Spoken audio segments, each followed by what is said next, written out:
There we go. So hi everyone, welcome to this video. I'm here with Nora Young from BREWS.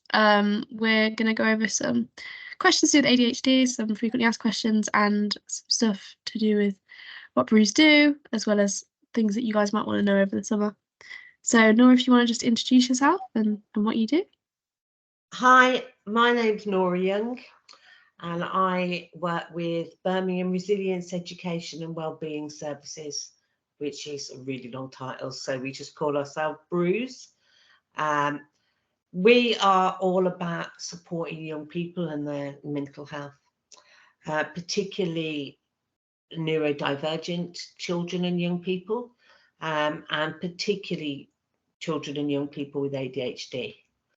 And we support the young people and we support their families.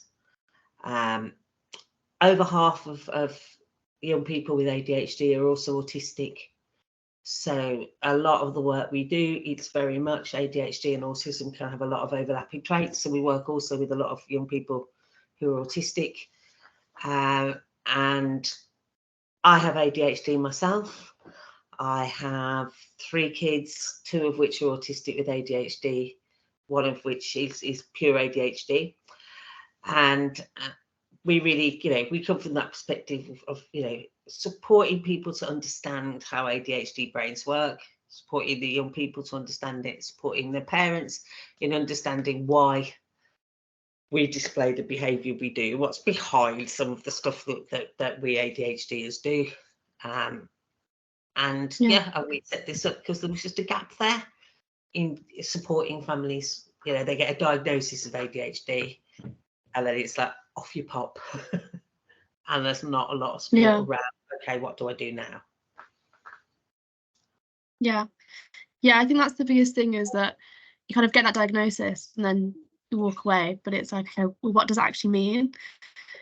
How does it change the way that you work, the way you're productive, the way that you see things? So it's really good. So how is it exactly that you support people? Obviously you have online sessions that you do and you work with children. If you want to just go through how people can get involved, they can refer themselves in, that kind of stuff as well. Yeah, so we're a very new CIC, and we've been applying for funding from different places. So we've recently just got funding to work with adults who've been diagnosed with ADHD, because what we find is that it does run in families. A lot of the families we work with, the parents also have ADHD, or through learning about their children's ADHD, they start going, oh, but that sounds like me. Yeah. So supporting adults, we do online support groups with courses that are all free, which will be starting again in September. We're also applying for some funding to run some of those face-to-face, because online can be really convenient. It means you haven't got to go out and we can try and fit the bill at times that suit people, but not everyone is comfortable with technology. So we are trying to run now some face-to-face ones as well, because especially if you've got English as a second language, it can be harder online. In a room, you're able to communicate so much better face-to-face. So we are setting up groups like that as well. We're also doing a project at the moment. We're trying to set up we've got 2 allotments in Ward End that we're turning into kind of a secret garden, that we want to create like a safe space for neurodivergent kids to come and get together. Eventually, we're hoping to run holiday schemes and have just a safe place where in school you can often feel you're the odd one out. We want to have a place where people aren't the odd ones out, and we want it all run by neurodivergent adults. So you have that sense of, community. We all get each other. So lots of things happening, and anyone who has a child with ADHD or is on the pathway, we'd love you to get in touch, because one of the other big things is just bringing people together. Sometimes just being around, if you're a parent with children with ADHD, just being around other parents that get it is really supportive, because it can be a tough journey. Yeah, absolutely. I think it's amazing what you guys do, and you know, I think there's so much around like, okay, all that kind of practical side of the ADHD and getting used to it. And then sometimes you just need someone to just rant to and just have a little coffee with and just have a chat. And it's just nice to have that kind of support, especially if it's something that you don't really know a lot about. So yeah, it's very, very good service. If you guys want to get involved, we will leave Nora's details below, and you can get involved, get in touch, anything. So yeah, so we've got a couple of questions that are kind of frequently asked questions, but we'll kind of see where the conversation goes and that kind of stuff. So my first question is, ADHD seems to be a kind of trend at the moment. There's a lot of buzz around it. A lot more people seem to be coming out and getting diagnosis for ADHD or saying, oh, actually, I think I do have ADHD. So where do you think that's come from, and what do you think that means for people with ADHD? Yeah, a lot of people are kind of, oh, everyone's jumping on the ADHD bandwagon. Everyone's got ADHD these days. It's actually because neuroscience has come on so much that we just have so much more of an understanding of ADHD. So I wasn't diagnosed until late adulthood, because, well, at one point they just thought it was something that was children had it. You kind of like outgrew it. We now know that that is, your ADHD brain stays with you. And what happens is that adults have learned to mask. We're less likely to behave in the way that it presents in children. But quite often, those of us that are coping, we're using some really quite, bad coping mechanisms to do it. I was diagnosed with chronic depression, throughout my adult years, which we now realise is ADHD burnout. So I was able to achieve, but at the cost of the amount of effort I was putting into to achieve it all was completely destroying me. So we just have much more of an understanding of it. We understand that it doesn't just mysteriously go away once you leave school, and we understand more about how it presents it differently with women than men. Women are better at masking. For a long time, they thought autism was a male condition. They thought that ADHD was a male condition. And what they realise now is just that girls are socialised to fit in more. So we just learn to copy what other people are doing.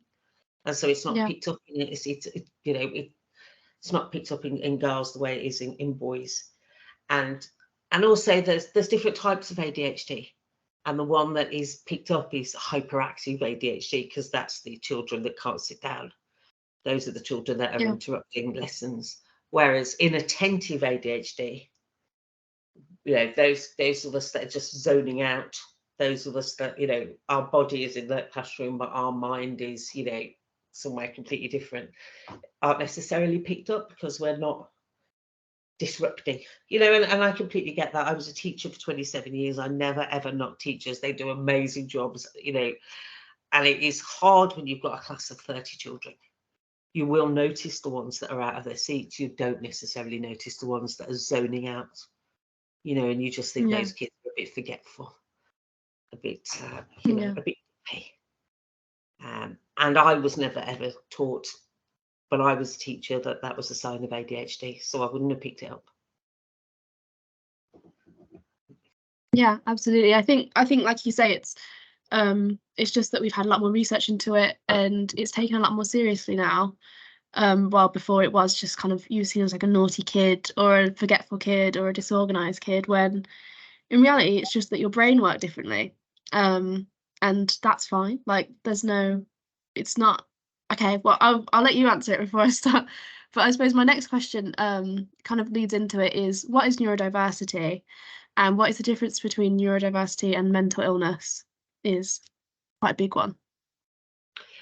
Yeah, neurodiversity is the recognition that we all have brains that work in different ways, and we all assume everyone works the same way as we do. That's a very human trait, that we just assume everyone reacts and see things in the same way. Whereas actually, you can have 5 people in the same room. watching the same thing. They're all seeing it differently. They're reacting to it differently. And what we know now is that that we all have brains that work in very different ways. And so under that umbrella of neurodiversity is, we have autistic brains, we have ADHD brains, we have dyslexic brains, we have dyspraxic brains.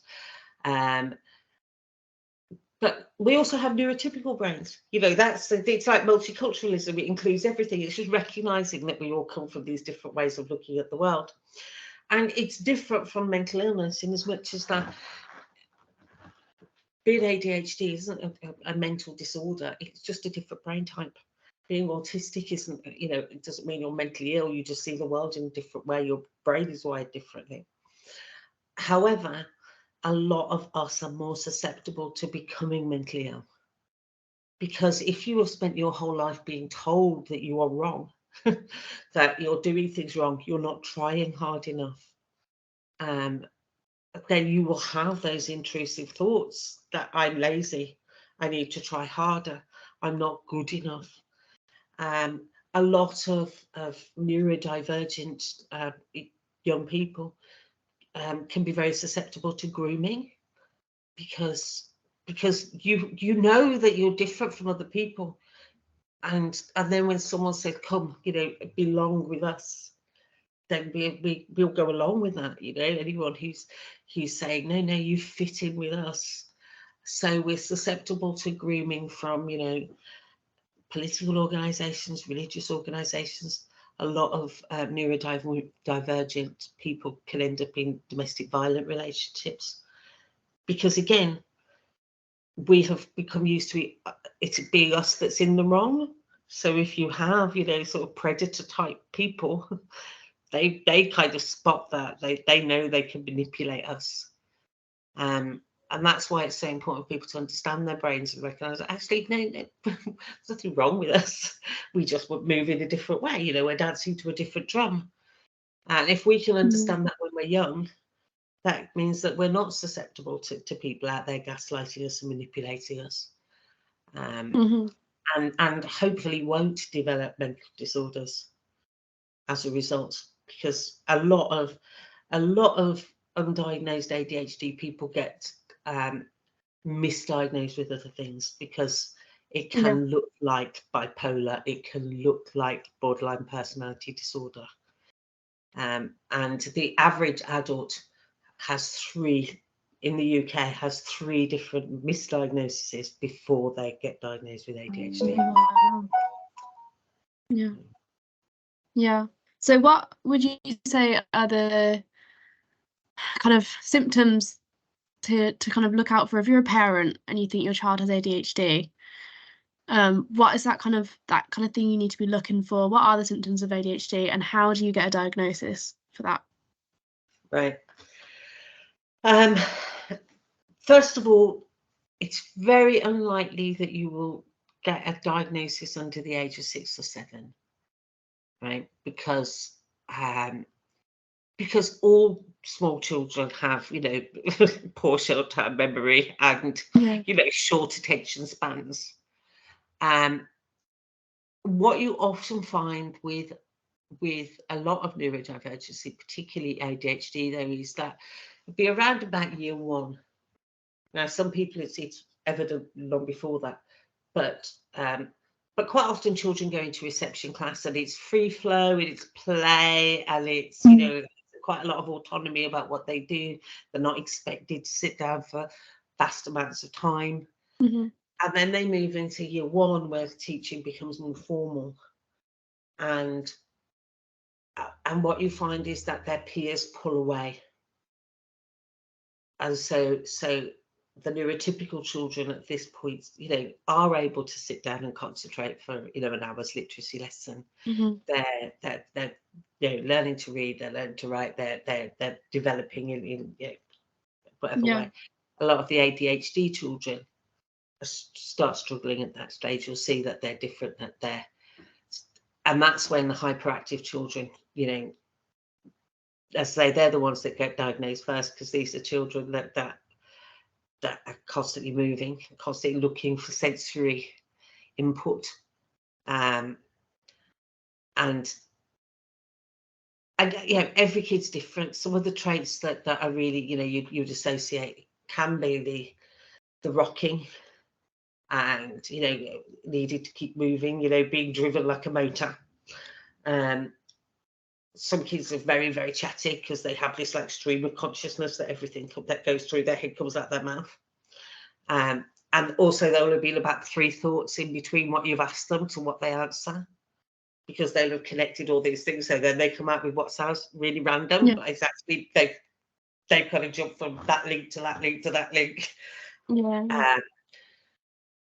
There's also big emotional responses to things, and this is what people don't necessarily associate with ADHD, but it's a really big one, is these very big feelings.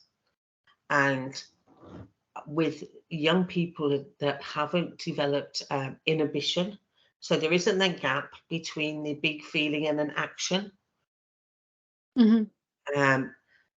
So somebody says something, there's a big feeling, they're really upset, they lash out verbally or physically, because they haven't got that restraint to not do that.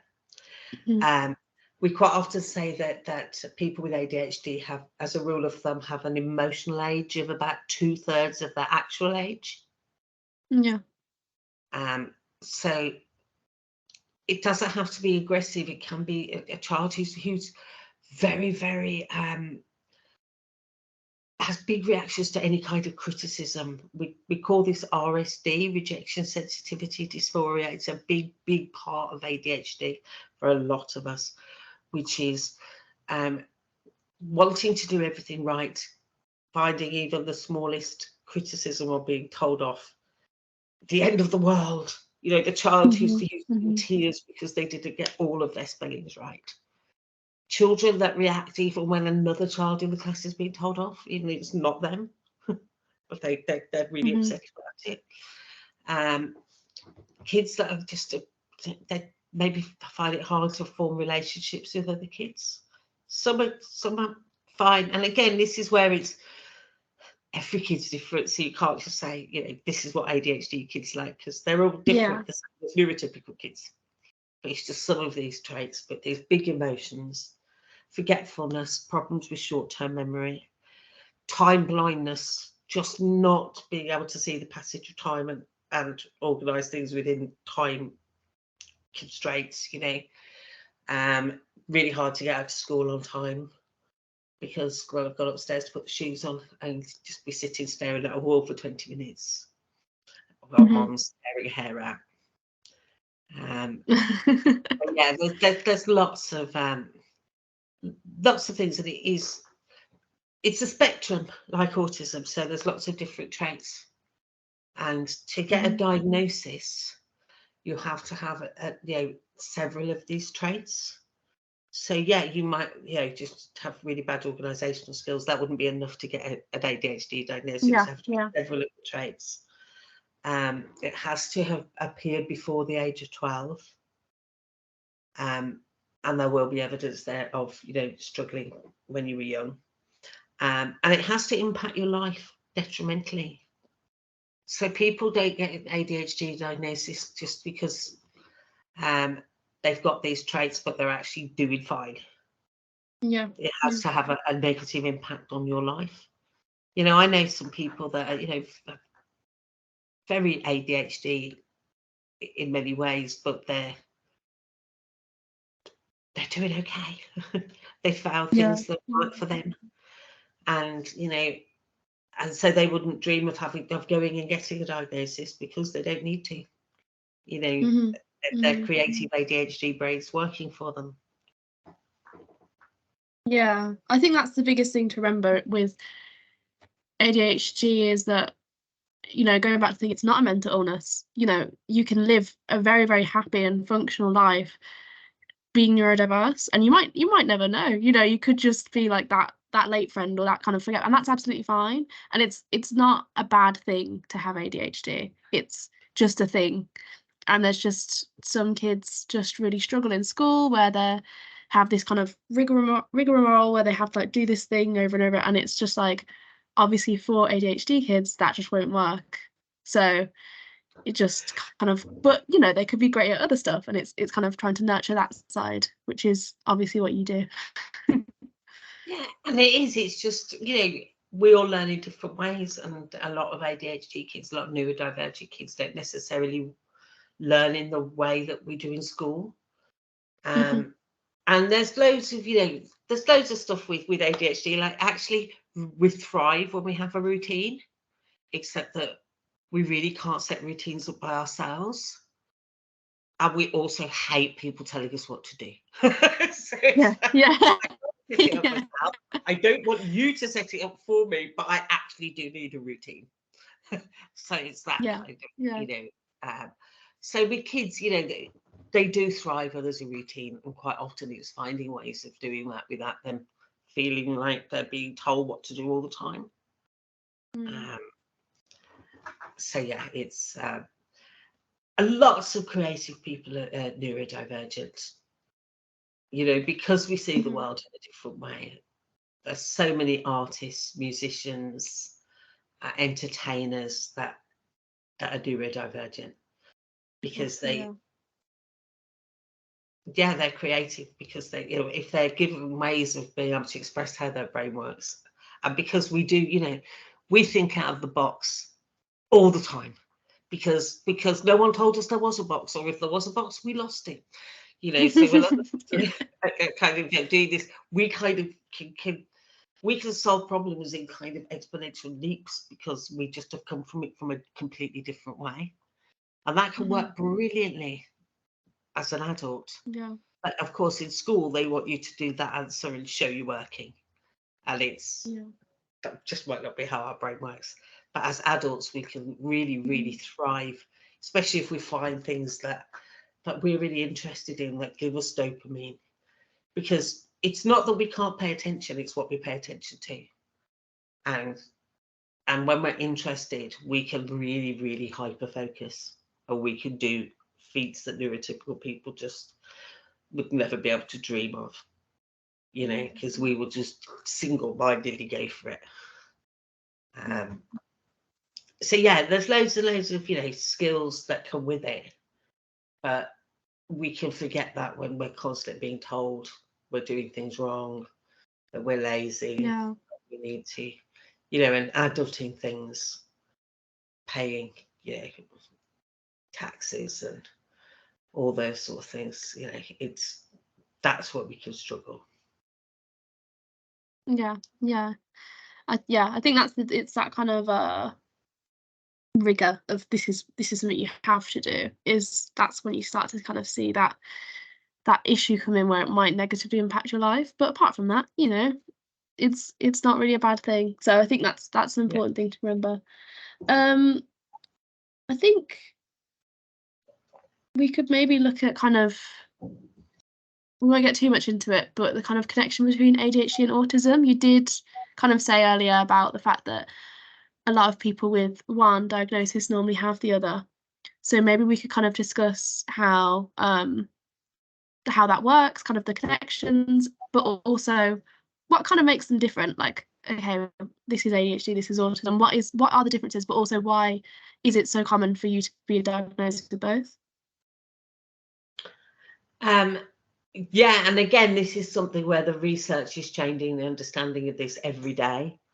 Up until 2013, you could not be diagnosed with both, right? Literally, a paediatrician, a psychiatrist, or whatever would sit there with a checklist, and whichever one you got the most ticks on, that would be your diagnosis. And it's only been since the last DSM in 2013 that they actually have had where you could be diagnosed with both. And what we know is that ADHD and autism run in families, and the genetic markers for both seem to run in the same families. So you quite often can have, siblings where one is diagnosed ADHD, one is diagnosed autistic, one it might be autistic and ADHD. And when you say, well, which traits belong to which label, that can be really hard, because you know, and I get asked this a lot. Well, is that the autism or is that the ADHD? Mm-hmm. Like, you know, who knows? You know, if it's, you know, just say you've got little, you know, little Imran, I'll just go, well, it's autism, it's ADHD, or it's just Imran. You know, it's just that's the Imran-ness of Imran. That's how his brain works. Which, you know, but the things that I mean, the classic things with ADHD is the racing brain. You know, I think it was Russell Barkley who said that we have race car brains with bicycle brakes. So we've got these really powerful, really fast brains that are constantly thinking, but we can't stop very quick. We can't change our attention from one thing to another very quickly. And that's very much an ADHD trait. A lot of the autistic traits that people think about, things like sensory issues, you know, having very hyperactive sensory system or hypo sensory system underactive, is also ADHD as well. A lot of ADHD people have sensory issues. The sensory overload that we associate with autism, the meltdown where someone goes out of control with the because they're so overwhelmed, they go into fight and flight. We also see that with ADHD. So it's very hard to say which bits of these are which one. Stimming, which is self-stimulating behaviours, which is what we do when we are struggling with our senses. We do it to regulate. And that's very, when people think about that, they think about autistic people hand flapping or perhaps spinning, rocking. Again, a lot of ADHD people do similar spins, stims. So, you know, again, rocking, things that stimulate the vestibular system. So a lot of those are very, very common. With autism, you quite often get people who have what we call spins, special interests. So this, again, the stereotypes of like the children that are really into dinosaurs or really into trains, and they're really obsessive about it, and they will collect them and talk about them and know about them in detail. You know, those kind of like very precocious 6-year-olds that can tell you the whole history of the planet. That's quite often associated with autism. What we also have with ADHD is we quite often have those special interests, but they're much shorter. So it'll be, I'm really, really into this. This is my favourite thing, and I am talking about it constantly. And then you meet me next week, and you ask me about it, and I kind of go, "Oh no, I'm into this now." And so, so we have this kind of like real fascination, this real sponge for learning about things. But quite often with ADHD, it's short-lived. It's like, okay, really, really interested. I've sucked all the dopamine out of that. I never want to talk about it again. With some of our autistic friends, it's much longer. You know, my eldest got into trains through Thomas the Tank Engine as a toddler, which led into the depths of the Severn Valley Railway every weekend, and pictures and posters of trains all over his bedroom wall, and knew every train and could name them all. So when I had my next child, I never ever read one Thomas the Tank Engine. I can't do it again. I can do it once. I can't go through it again. So again, I think as a parent, what's autism, what's ADHD becomes academic. It's knowing what your child needs and what your child likes, and what things they find difficult, what things they enjoy. And that's unique to every child. And which bits come from what label that someone has put on how our brain works, it becomes irrelevant. Exactly. Yeah, I think in the grand scheme of things, it's just like, it doesn't really matter. And like you said, little Imran is just Imran. And that's just, you just have to nurture your child the way your child wants to be nurtured. And that's all that matters at the end of the day. Yeah. And if you know what your child needs, You know, if you know what your child needs. When I work with parents, we do, you know, a sensory profile. We do that for all children. They don't need to have a diagnosis or anything. It's useful for us to know if our child struggles with sound sensitivity, whether they've got a diagnosis, a label, whatever. It doesn't matter. If our child struggles when there's too many people talking all at once, then that's what our child struggles with. And if we know that, then we can support, you know, them in situations where there's a lot of noise. And the more we know that, because we can't ask for accommodations if we don't know what they need. So the more we get to know our child. So when I work with parents, we do this assessment of lagging skills. Doesn't matter what their labels or diagnosis is. If this is looking at your child and what your child finds difficult. When you know what your child needs, then you've got a unique profile for your child, rather than, you know, anything that goes, try these 5 tips for your ADHD child, and you know, you will have calm household again, is a salesperson. That's no 5 things will work for every child. And that's one of the things as well, bringing parents together. You know, a parent can say, right, I'm really struggling with my child sleeping. You know, can't get them to sleep.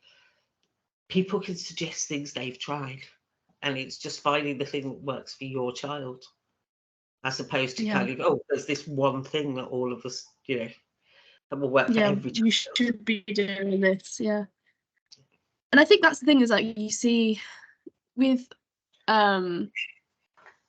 this kind of salesperson idea of what ADHD is, I think for a lot of parents it can make them feel quite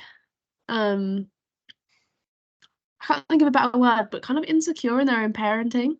And they can feel like, oh, well, I feel like I'm trying everything and I'm still getting it wrong. Like, I'm doing everything that I'm being told I need to do, because you see these videos and like 5 things that will fix your child and all this kind of stuff. And it's like, that is just not how it works at all. And it's absolutely fine for your child to, you know, for you to not figure that out yet, and for it to take a while. And even when you do know what makes your child react, that won't actually stop a meltdown from happening. Like, it's just going to happen. I think that goes quite nicely into my next question, which is kind of about the impact on a family of a child with ADHD, or with autism. But how does that impact the family? How does it impact the siblings? And if you're a parent who also has ADHD, you know, you having to read those Thomas the Tank Engines, how does that impact you as well? And what can you do to kind of make sure that the family doesn't feel too much stress from that kind of what's happening? Yeah, this is a really good question, because it does affect every member of the family. Quite often we have problems at school, so we're called in, you know. Oh my gosh, the amount of times, you know, the way your heart sinks when you're picking a child up from school and you just have the teacher say, oh, can I just have a word? And you're like, what have they done? You know, the phone rings and it's the school going, oh, there's been a bit of an issue. And so that is really, really tough, because it can be from kind of minor disruption. It can be the constant, you know, to stop talking, is it listening, whatever. But it can also be meltdowns and violence. And that's why, you know, I spend a lot of time when I work with families looking at that, because our children get excluded from school because of their emotional reactions. I completely understand schools, you know, they can't just ignore if a child is happening with other children. But if you have a child that just hasn't got that inhibition yet, and that is the one of the things that I really want professionals to understand, is that a child with ADHD, they're often really bright, and the teachers and the adults will say, but they know the right thing to do, and they do know the right thing to do. They can repeat it back. They know the rules. And so it looks like they are deliberately breaking the rules. They know them, but are deliberately breaking them. Whereas it's not that we don't know them. It's a performance thing, that we can't do it. Our brain is not that that inhibition, that gap between something happening and a response just isn't existing in the brain. It's a bit like, do you know the marshmallow test? You may have seen it when they have like very small children and they put like 2 marshmallows in front of them and then they step out of the room telling them not to eat it. Oh, You know. sorry, Nora. I think we had a bit of an internet drop then. So could you just repeat what you just said? Okay. As I said, I don't know if you've ever seen the marshmallow test where they have a small child and they have a sweet put in front of them, a marshmallow. Oh, yeah, then they walk away. And they say, right, if you can leave it for, I'm just going to go out. When I come back, if you haven't eaten it, you get 2. So it's about saying about delayed gratification. And very small children can't. They really mean it. When they go, they're not going to eat it. They just, they really mean that. But as soon as the parents go, they're looking at it. They just can't resist the temptation. They haven't got that inhibition in them yet to stop them. And that comes later with a lot of ADHD kids. And so they're constantly in trouble. Then they end up hating school. And then the parents have got to get them into school, but they don't want to go to school because they're in trouble there. When you go to secondary school, they get into trouble because they haven't got pencils and pens and things they should have for lessons. So again, then tensions build up. And all of these give a really negative attitude towards school. So all of this impacts on the family. You also have, I had a question. When I do the courses, I always do the last session. People send in questions and I try and cover anything else. And in the last course that I did, someone said, how do I stop my ADHD kid winding my autistic child up to the point where the autistic child then is melting down and hurting them? And I said, when I learn how to do that, then I would be so happy because, I never learned that with my kids, many trips to A&E and all sorts never stopped because the ADHD kid has a very low boredom threshold, and when they get bored, they'll go and wind up their siblings in a very similar way to the way my cat comes and winds up my dog. And they're just not going to stop because they're not going to remember what happened last time that they got hurt. They're just going to keep doing it. So, of course, that impacts. And then you have things like meltdowns that can impact on other kids because it can be really scary when you have a child meltdown. The fact that you're having to think about what you're doing and where you're going, whether it will trigger one of the children, so other children then can feel left out, they will impact. There's so many impacts on the family. And then you've got ADHD and hormones. So hitting puberty, ADHD and hormones is like just setting gasoline. Year 8 is quite often when the wheels come off for families. There are some kids who can manage in primary school because it's a smaller environment. The teachers get them. They get to secondary school first year. Then second year, puberty hits. And suddenly everything's difficult. And that's when we can see a lot of school anxiety, school avoidance. I don't like to use the word school refusal, which is what they often say, which sounds like the child is, deliberately just being awkward. School avoidance is that it's really difficult. Yeah. And emotionally, it's really difficult. And this whole sense of overwhelm is really hard so you have a lot of ADHD teenagers that really struggle with poor mental health. And that's very hard because, that impacts the whole family when you have a child that is, very, very depressed. The worry of that is awful. You have a child that's suicidal. You have children that are experimenting with ways of handling their depression through self-medicating, alcohol, cannabis. It impacts the family in every way. And on top of that, then you quite often have the fact that the parents, at least one of them, is neurodivergent. So when you've got the needs of the child and the needs of the parent clashing, that's really tough. And again, I talk to schools about, being aware that a lot of the parents are ADHD, sending text reminders about things, giving things to support the parents' organisation.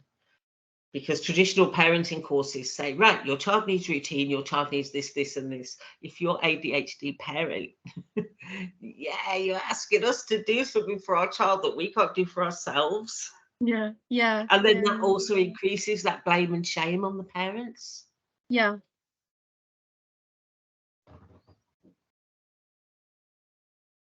Yeah, I think that is a point to make, is that obviously we discussed the fact that it is genetic, so it's not uncommon that these children who are having to go through these meltdowns and all this, everything's the worst, and all this kind of, not wanting to go to school and not be able to fit in with your friends, it's quite likely that their parents have gone through the same thing and are still trying to figure out themselves. And I think it's important to kind of make that point of, it doesn't actually mean that there's something wrong with you. It's just that you're being put into a situation that your brain wasn't made to handle, I guess. You're not, your child wasn't born to be able to go to school and sit down for an hour straight and not open their mouth, and that's absolutely fine. And if you're struggling with that, it's very normal. I think that point you make about your cat will wind up your dog is very, very, like, normal siblings will wind each other up. I say normal, neurotypical siblings will wind each other up to the point of, I used to do it to my siblings all the time when I was little, and that's just that's just a part of it, and that's a part of kind of a family dynamic. And I think it's important. I think when your child has ADHD, the stakes are a lot higher, and a lot of parents can make themselves feel quite bad. And I think it's important to make that kind of note that is very normal, and it's just something that you'll have to go through, and you will come out stronger afterwards, if anything. And actually just that awareness that the child isn't choosing to do this. A lot of the behaviours, one of the mantras that we use all the time is from something called CPS, which is children do well if they can, right? It's not children do well if they want to, right? All kids want to do well. Just as human beings, we want to do well. Doesn't matter where we are. If you go to a new job, nobody goes, I'm going to go in today and just do as badly as I can. We want to do well. And if we don't, it's because something is stopping us. And it's bearing that in mind, is keeping that lens on with our kids when they're, and I do this all the time, and I still get narked at my kids. Because I'll still come back and go, oh my God, really? You've left the kitchen in this mess, or you've done, I have to step back and go, it's their ADHD, they forgot. But I still get cross because it's, why can't you just remember to do what I've asked you to do? Yeah. We all do that. We're human beings. And that's the other thing, I say with parents, is like, you're not superhuman, you're just parents. There will be times you lose your rag. Right, but it's having that that time to reflect and go, okay, yeah, I appreciate they're not doing this deliberately. They're not doing this deliberately to wind me up. They have ADHD. They have their emotional reactions, and looking at how we support with that. And there's lots of ways we can support them. Again, I call it setting kids up for success. So rather than just go, well, you're 10 years old, you should be able to do that by yourself now. Yeah. Well, but clearly they can't. So what can you put into scaffold and help them to do? Yeah, absolutely. I think that's the biggest point. It's just like, there's no point turning around to a kid and saying, well, you should be doing this, because okay, well, that's not actually going to solve anything. I think I really like that quote of kids will do well if they, what was it? Kids do well if they can. It comes from kids do well if they can. Yeah, Ross Green in America. He wrote a book called The Explosive Child. He's written another one called Raising Human Beings, and one called Lost at School and Lost and Found. So he's got 4 books. He has a website called Lives in the Balance. And it's all about kids like ours that are explosive, that have meltdowns, kids that are in trouble all the time with their behaviour. And his whole thing is, don't focus on the behaviour, go upstream, you know, and see what's causing that behaviour. So rather than, you know, you go to school, the teacher says, you know, little Jimmy hits someone else today. It's not about the hitting, which is all the school looks at really, because that's breaking the rule. It's about what happened before that. What was it that, what's the lagging skill that meant that your child could not meet that expectation? And when you start looking at that and actually looking at what are we expecting from our children in particular situations, and then looking at why can't they meet that expectation?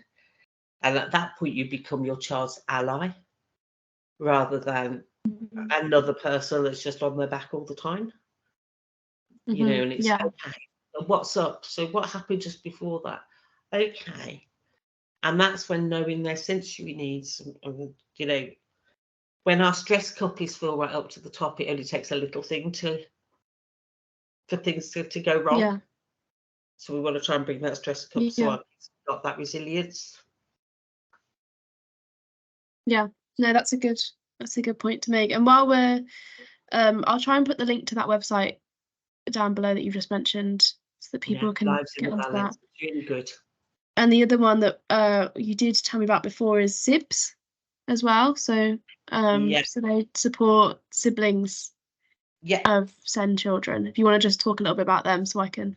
Again, it's just somewhere, a place that I refer people to because it can be really tough for siblings. You know, I know that I had a lot of guilt around, particularly one of my children, who I felt missed out a lot because his sibling needed an awful lot of my attention for a long time, and I felt that his needs were being put on the back burner, which you can't do anything else. You know, as a parent, if you've got a child that's in kind of like immediate danger, you have to look after them.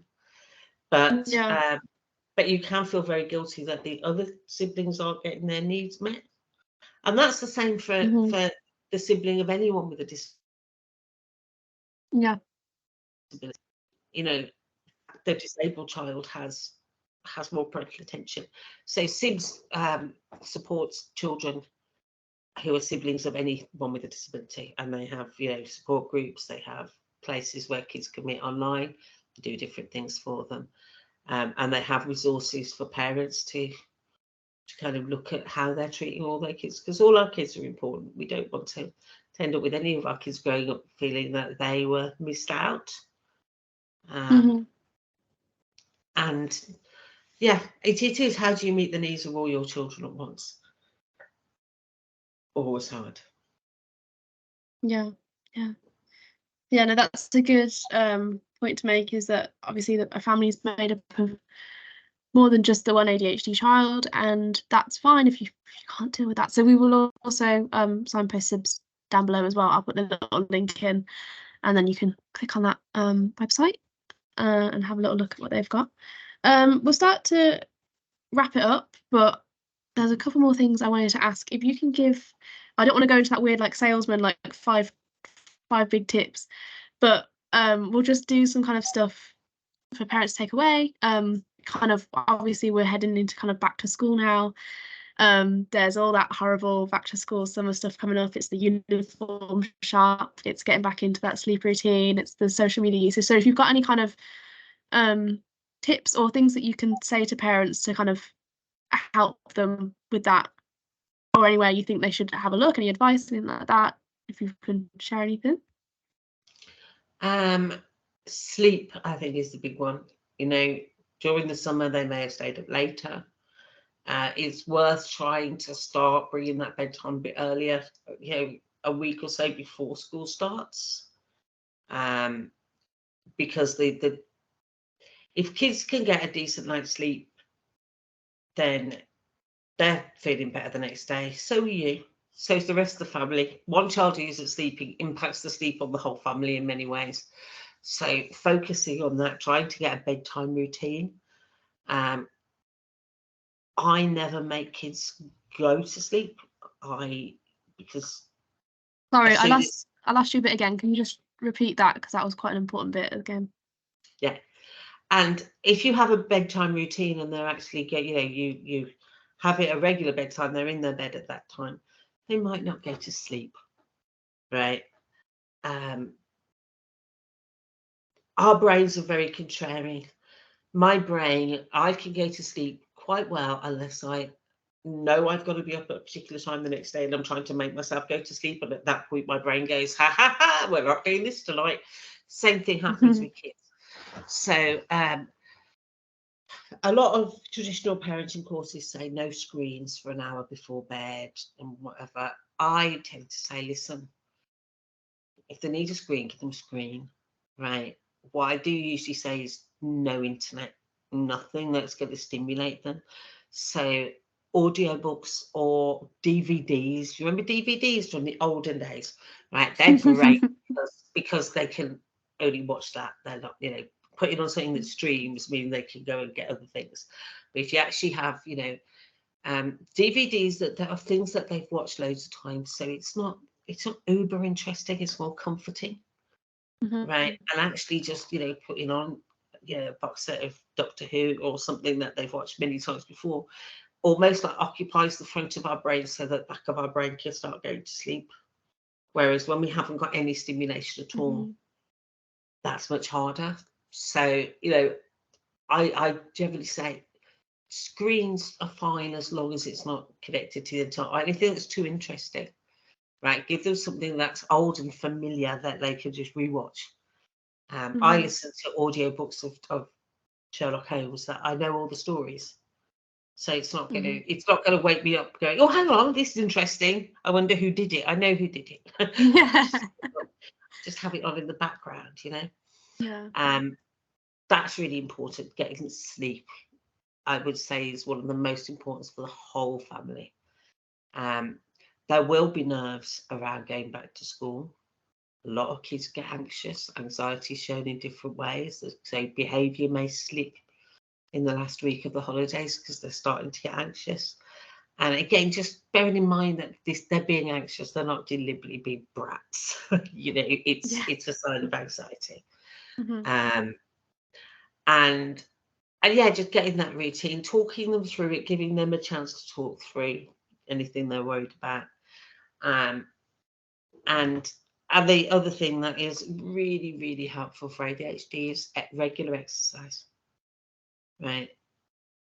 It doesn't matter what it is, but something that gets the cardio, gets that heart going, right? So getting your kids out riding bikes, running, anything that they enjoy. If you can get your kids into a regular exercise regime or something they enjoy, that really increases focus. It tells me the next day that you get the benefit from it. You feel a lot more focused. So again, trying to set sleep and exercise are the two greatest things you could do for your ADHD kid that are non-medical. But if your child is really, really not sleeping, then talk to the ADHD clinic about getting melatonin. Melatonin is the natural sleep hormone, so it's approved for the smallest of children. And I know a lot of people are really anti, I don't want to give drugs, I don't want to, right? But if your child really isn't sleeping and you're not sleeping or whatever, then having melatonin to use in the last resort can just change everything. So I will say don't rule anything out. Melatonin has its place at a time when you've got a child who may only have had 2 hours sleep in the last 48 hours. They are going to be spiraling out of control, right? And you're not going to be able to deal with it either.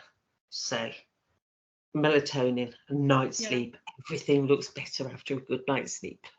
Yeah, absolutely. Yeah, I think that's a big one, is that especially coming towards them going back to school, is they're going to be very cranky, very upset. But yeah, I think DVDs are a really good shout. I remember when I was little, I would just watch like Barbie Fairytopia like every single night before bed, and obviously I knew exactly what happened. But it was that just thing of just like it's just something to put on. And yeah, it's as long as you've kind of got some sort of stimulation for them. I think that's a really good point to make, is that screens don't always have to be bad. You know, and they don't always have to be connected to Wi-Fi. So get them offline. Don't allow them to control it or anything, but kind of have that stimulation. Is a And do you know, there's things like Virgin Media, you can actually put a child control on your Wi-Fi. Your Wi-Fi actually goes off at a certain time. Right? That could be really useful. Because if you do have things that you know are going to sneak devices later on, you know, you can actually set it that your Wi-Fi goes off at 10 o'clock and doesn't come on again until 6 o'clock the next morning. Yeah, I've gone out for the night with my Wi-Fi router in my handbag at times. Sometimes we do have to disconnect them from the internet because it's so addictive. And it is for me, you know, I get it. I'm not being horrible. I know that it's just that temptation to just, you know, log on and just do that other thing. And so sometimes we have to kind of impose, right, no, you can't, it's gone. I think as well with the parental controls is you can kind of turn around and be like, oh, it wasn't me, it was the Wi-Fi man. Yeah, and you don't have to take that. But it just is that in this street, the Wi-Fi goes up at 10 o'clock. Who knew? Yeah, so what I will do, because I think I've got a website that has kind of information on loads of different Wi-Fi providers and how you can put on their parental controls. So I'll also link that down below. You can find your Wi-Fi provider on there and you can see how you can put on those parental controls, and it's just a great way of it not being your fault as well. The kids can't actually get mad at you that way, which is great. But and to be honest, it can help the adults as well. Yeah. Because, you know, as an adult with ADHD, I'm at 2 o'clock in the morning, you know, suddenly wanting to Google something random that's in my brain. If there's no Wi-Fi, I can't do it either. So it's quite good. It's a bit like not having, you know, if you don't have chocolate biscuits in the cupboard, you can't eat them. So if the Wi-Fi's not there, none of us can do it. Yeah, no, that's good then. Yeah, I think the other thing was kind of with back to school, uniform shopping is a really big one that a lot of parents dread. Yeah, uniform shopping is the worst, and there's no way you can get around it. You've just got to get through it. It's the worst. You know, I'd love to say get it early. You know, make sure you just got in there early. Yeah, but you know, if you've got ADHD, you never haven't works that way. Early. You've got to just go when it's the last load of people going, oh my God, I need to do. You know, if you can get things without taking the kids with you, that's great. You know, and let them try it on at home and bring it back. I used to try and only bring my kids out for shoes, because you had to bring them for shoes as much as possible. I just never took them because it was horrible and crowded, and they'd be cranky and I'd be cranky. And but again,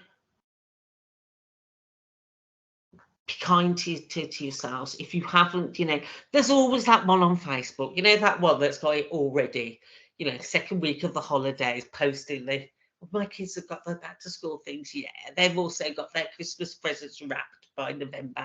We're never going to be like them. Don't let them wind you up, because, you know, we're never going to be like them. Just radical self-acceptance. Your kids will be going on the first day of school in something that resembles school uniform. Be kind to yourself. If you don't get it all before they go, as long as you've got something for them to wear on that first day, you can always get it. You know, the other thing that I really would say is make sure you put the names in the uniform, because they will lose their jumper. If you've got the name in it, you've got a chance they get it back. Put the name in everything. Put the name in the socks. Put the name in the shoes. Put the name everywhere, because they will leave stuff. But if you've got their name in it, there's a good chance you'll get it back. So it really is the one thing that's worth doing, getting a permanent marker, getting it written on all the labels, whatever. Because, yeah, I used to have an arrangement with the caretaker of my son's primary school. And on a Friday, I used to go like 10 to 6 on a Friday and just collect all the stuff you'd left all week. Like jumpers, PE bag, book bag, random stuff, you know, because I was working and I didn't pick him up myself. He wasn't going to remember to bring his jumper out or whatever. So they literally would just all be his Coke Green Peg would just have 5 jumpers on, all the other stuff. And it's in those ways, you know, I can just nag him all the time to bring his jumper home. It wasn't going to work. I had to find another arrangement. But again, because he had his name on them, the school, when they found them randomly around the place, would stick them on the peg, knowing that I'd be picking them up on Friday. Yeah, and I mean that works absolutely perfectly. That's the way to do it. And I think have a chat with, if you can, when they go back, have a chat with the school, you know, say like, obviously my kid struggles with this, how can we kind of make it work a bit better, and that kind of stuff. But yeah, I think the biggest thing to take is the radical self-acceptance. You are not a bad parent if you haven't got uniform already, because you haven't got your you know, all the there's always, don't look at what other parents are doing, because there's always going to be people that are out there, you know, looking like they've got the world sorted. And then the very last one I'll say, because you know, we need to, I could talk for hours. What I recommend with a lot of the families I work with is to have something called a launch station, right? Clear plastic boxes are the way forward, because you can see what's in them. Right, you can actually get from Wilko's and whatever, you know, like a set of 3 clear plastic boxes. Yeah. So you've got 2 kids, whatever.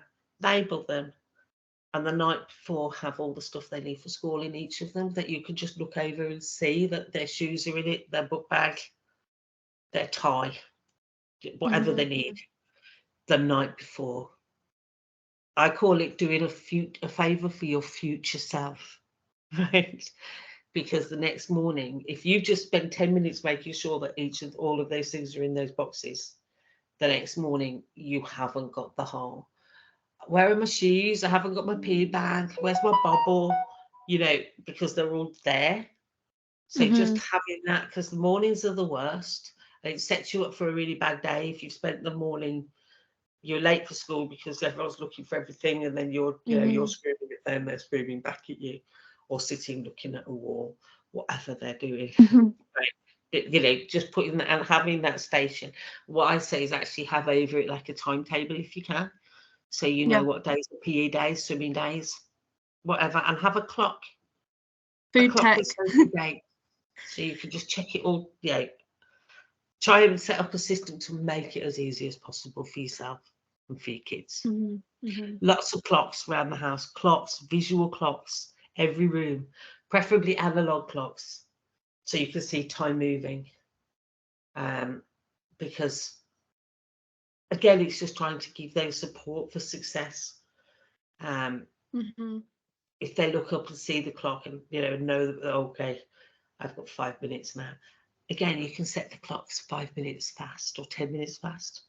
Also a good one for getting them out on time. Yeah, mysteriously, all my clocks used to be 10 minutes fast. And it would trick me as well, because I'd forget I'd done it.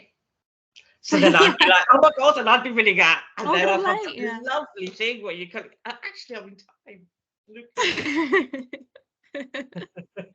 Yeah. No, get some clocks, get yourself sorted, but also if you don't make yourself feel bad, because it's very easy to kind of get down that horrible rabbit hole of I should have done this, but you haven't. So don't live in the past. And you know what? The world isn't going to end because you didn't get your school uniform, weeks and weeks ago, right? Just be kind on yourself, And I'll finish with this: the 3 mantras that we use every session I do with families. Your child is not broken. You are not failing as a parent, and you are not alone. Right. Yeah. Wonderful. Yeah. So keep that in mind. definitely is the if you've learned anything today, that's the 3 biggest ones. But what I'll do is I'll put Nora's details in the description so you can get in touch with her. Feel free, if you're a parent and you've got a child with ADHD or any kind of symptoms, or you just want some advice, to just ask for help. Don't worry about, oh, but I haven't got a diagnosis, anything. Nora's happy to help anyone who needs that support, and it gives you a wonderful way of just joining a support group of other parents and getting over that kind of fear and insecurity that you're a bad parent. It's just so nice to have that kind of support group.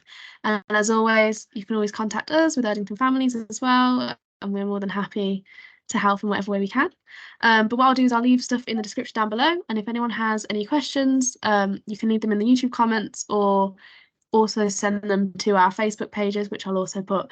And just ask us any questions, get involved. Let's all have a conversation. And yeah, I want to say thank you to Nora for being amazing today. I think this is a really wonderful. I've learned quite a lot as well.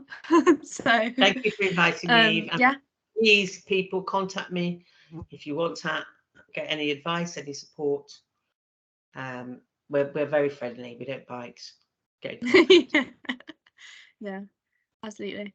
Thank you.